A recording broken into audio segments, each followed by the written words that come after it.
weekly newsletter.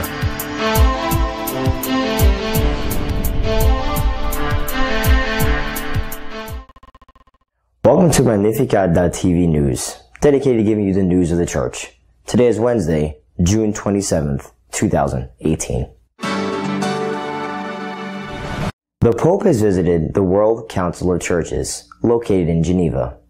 He has encouraged ecumenical impetus and asked for respect amongst all the churches. The Holy Father has confirmed that Archbishop Ladaria's letter to the German bishops was authorized by himself on his return trip from Geneva to Rome. Spain, like other European countries, is losing inhabitants. Even the arrival of immigrants and higher birth rates are not helping to mitigate the problem. 2 cardinals have been subject to sanctions by the Pope. One in India, accused of corruption, and the other in the United States, accused of child abuse. The discontent of some, due to the presence of certain speakers at the World Meeting of Families, has caused some groups to come together in order to form an alternative Congress. During his visit to the headquarters of the Ecumenical Council in Geneva, the Pope has called for respect among all the churches in order for true ecumenism to exist. In his speech, the Holy Father referred to the ecumenism of blood, which is that shown by those Christians who give their lives for their faith, as happens in the Middle East. For the Pope, every disciple, in order to be such, must become an apostle, a missionary. The World Council of Churches was born in service to the ecumenical movement, which itself originated in a powerful summons to mission. For how can Christians proclaim the gospel if they are divided among themselves? The pontiff wondered. Pope Francis expressed his concern that ecumenism and mission are no longer as closely intertwined as they were at the beginning. The preaching of the gospel, he said, to the ends of the earth is part of our very being as Christians. To do this, he considered it essential to renounce proselytism among Christians, taking the faithful away from each other using aggression and lies, as the sects do. Archbishop Ladaria, the prefect to the doctrine of the faith, counted on the Pope's approval to publish the letter that halted the acceptance of intercommunion with Protestants in Germany. On the return trip from Geneva to Rome, Pope Francis responded to a journalist about the question of the German bishops and communion for Protestants married to Catholics. In his response, the Pope recalled that the Code of Canon Law provides for what the German bishops were talking about, communion in special cases.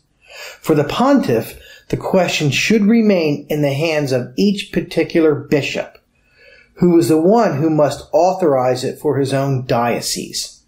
This way, he justified Cardinal Marx's position.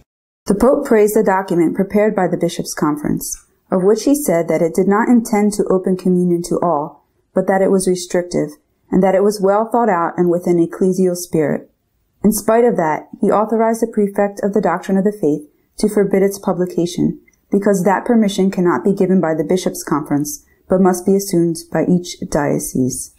Something approved in an episcopal conference immediately becomes universal. And this was the difficulty with the discussion. Not so much the content, but this, the Pope said, who added that the German bishops will come out with a document that will be merely explanatory. Western Europe is becoming more and more depopulated, and Spain is a perfect example of this. For the 3rd consecutive year, they have had more deaths than births.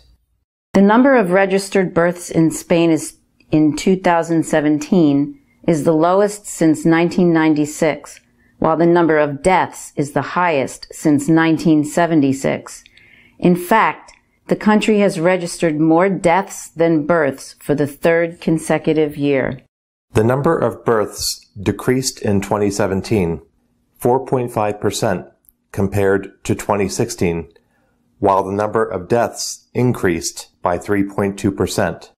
Thus, during 2017, 391,930 children were born in Spain, 18,653 fewer births than the previous year.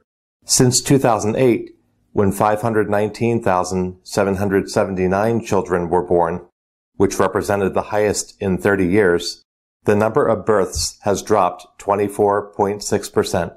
The average number of children per woman stood at 1.31, with a decrease of 0.03 with respect to 2016.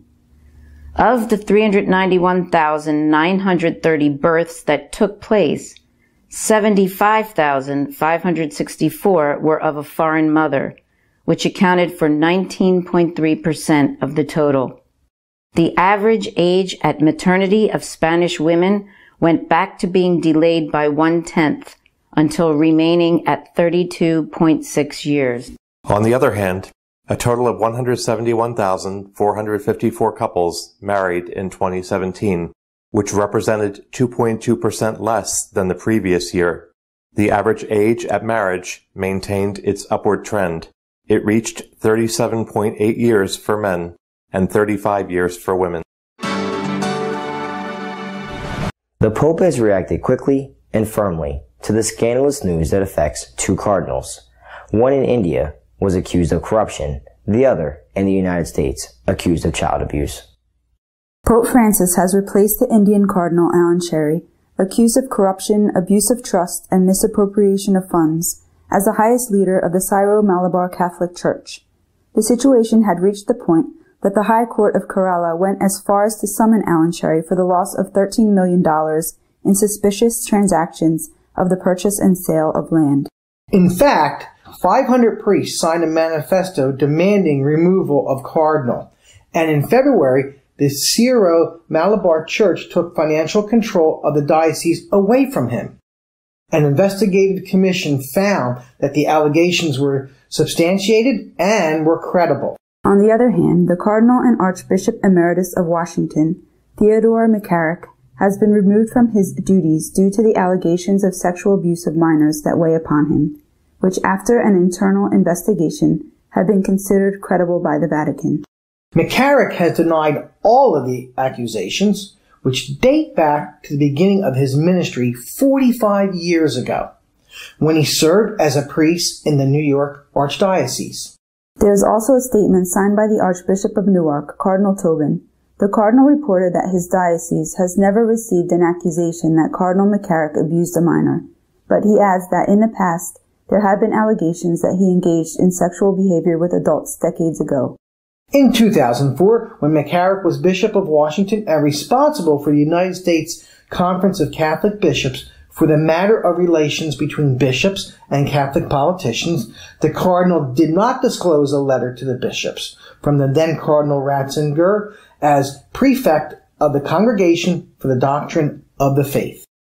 The prefect had sent the letter to the bishops to clarify under what circumstances Catholic pro-abortion politicians and the people who vote for them should be denied communion. The letter was published weeks after it was leaked to the media. For the first time in history, there will be two separate councils held on the family at the exact same time. The first is the original, organized by the Vatican. The other is organized by another group that was bothered by the presence of certain speakers. Critics of the World Meeting of Families program organized by the Holy See to be held in Dublin have announced a parallel conference to be held at the same time. The participation of the Jesuit James Martin, openly pro-gay, has been the last straw. The World Meeting of Families will be held in Dublin in August, and the Alternative Conference of Catholic Families will take place in the nearby Ballsbridge. It will be sponsored by the Lumen Fidei Institute and will revolve around the 1930 encyclical of Pope Pius XI, Caste Connubii, addressing the subjects of marriage, procreation, and conception. Speakers will include Father Thomas Wynandy, member of the International Theological Commission of the Vatican, Dr. Robert Royal, founder and president of the Faith and Reason Institute, and John Smeaton, Director of the British Society for the Protection of Unborn Children. Also attending will be Bishop Athanasius Schneider, the pro-life philosopher Stéphane Mercier, and Dr. Gerard van den Aardweg, psychologist and psychoanalyst. Cardinal Raymond Burke will participate through a live video. The World Meeting of Families, an event sponsored by the Vatican, will focus on the apostolic exhortation of Pope Francis, Amoris Laetitia. It is expected that the Jesuit priest James Martin will speak, whose views on homosexuality openly clash with the magisterium of the Church. Our editorial this week is dedicated to commenting on the dropping birth rates in Europe and the increased pressure on immigration.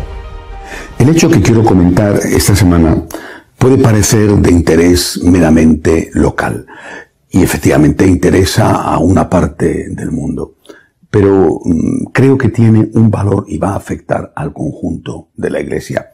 Me refiero a la caída de la natalidad en Europa en general, sobre todo en Europa del Sur, y también a la llegada masiva de inmigrantes que está generando una situación que podemos considerar como de tormenta perfecta.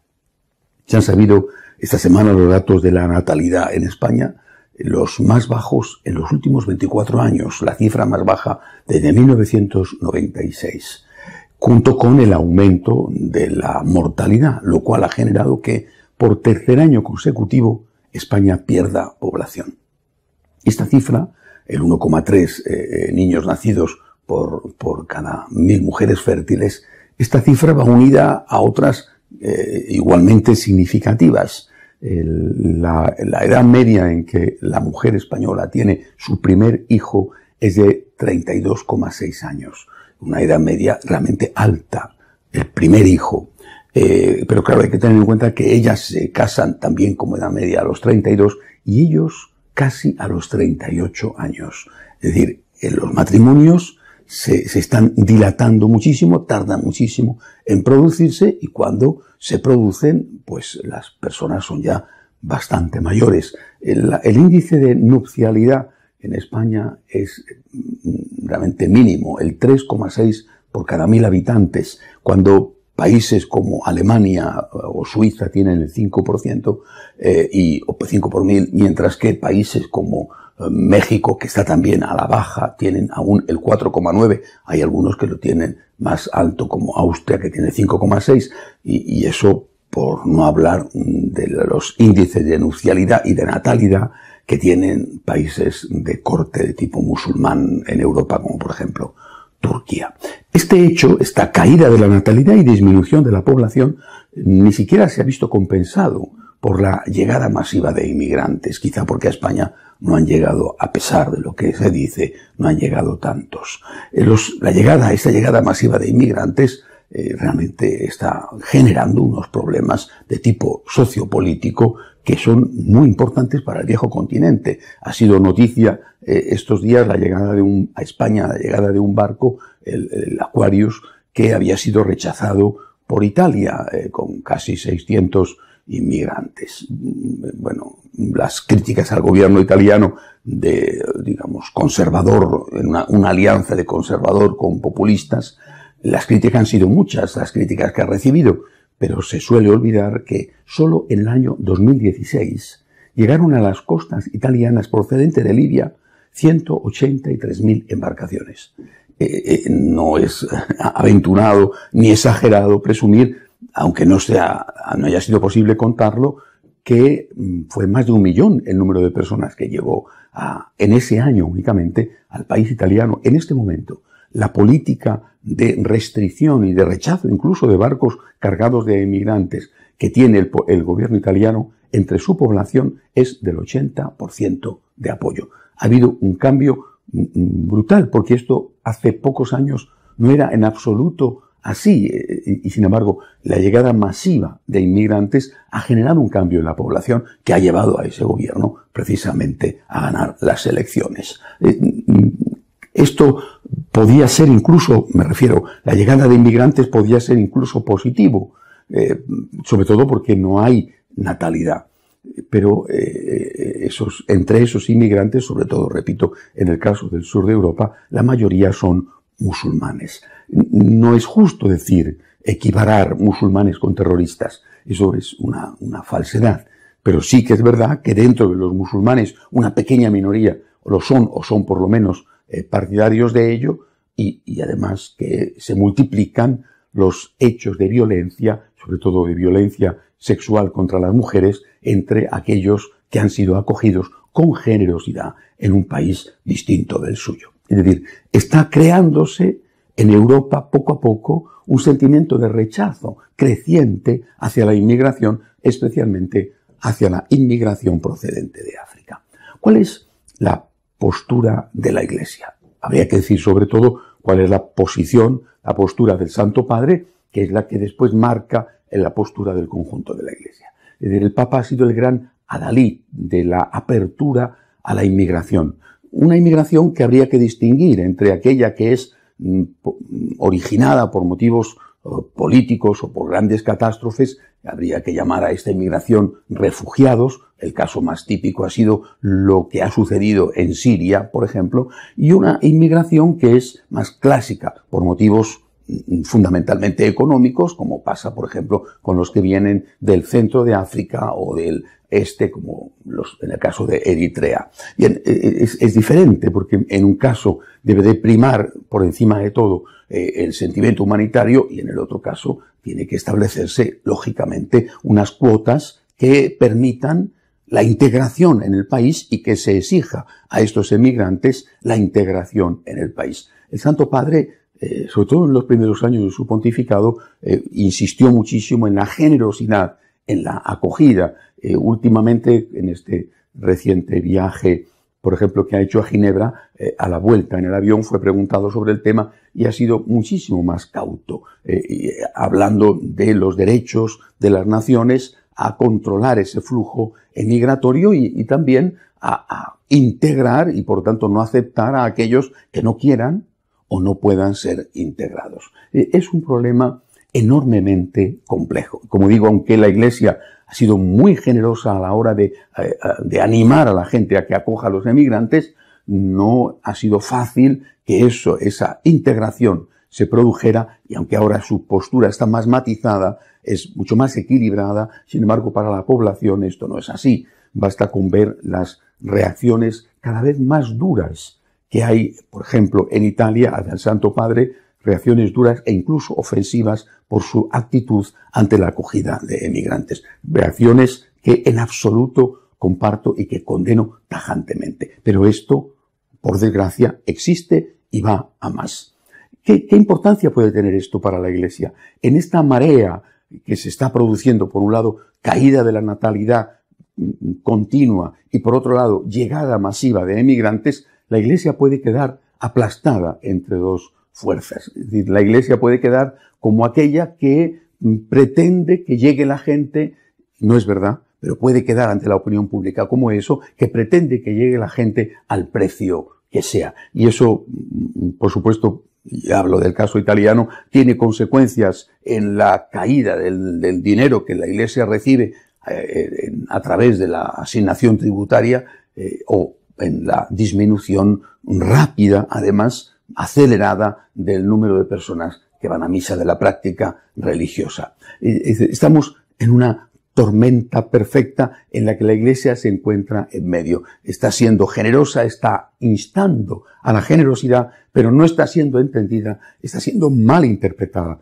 La solución no es en absoluto fácil y puede, si no se encuentra esa solución, puede llevarse por delante a lo poco que va quedando del cada vez más viejo continente. Los gobiernos tendrían que aplicar una política favorable a la familia y favorable a la natalidad, una política decididamente favorable.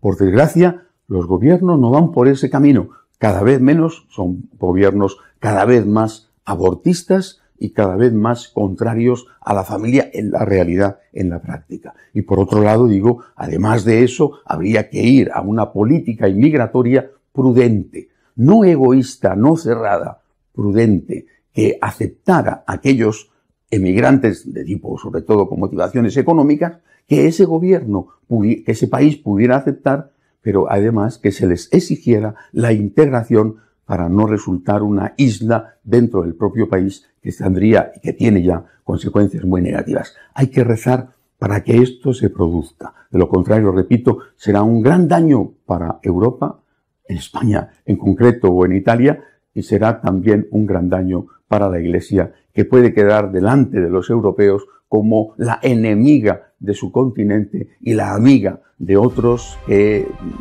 así se experimenta por lo menos, pueden venir a destruirla. Hasta la semana que viene, si Dios quiere. If you want to stay up with the news of the church, feel free to visit our news webpage at catholicosonline.org. Until next week, God willing.